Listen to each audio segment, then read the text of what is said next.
আল্লাহু আকবার। ভারতের ভাই বোনদের কাছে আমার একটি প্রশ্ন, দয়া করে আপনি যদি ভারতীয় হন তাহলে এই ভিডিওটি আপনার জন্যে।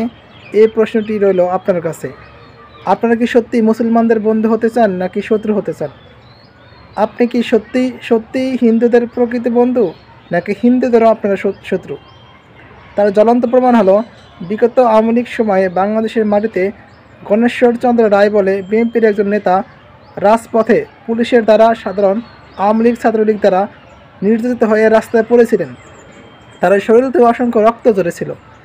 যখন রাস্তায় পড়ে মাটিতে লুটপাট খাইছিলেন এবং কি পরবর্তী সময় তার মৃত্যুর জন্য প্রস্তুত ছিলেন, তখন তো ভারত এই নিয়ে কোনো প্রতিক্রিয়া জানায়নি।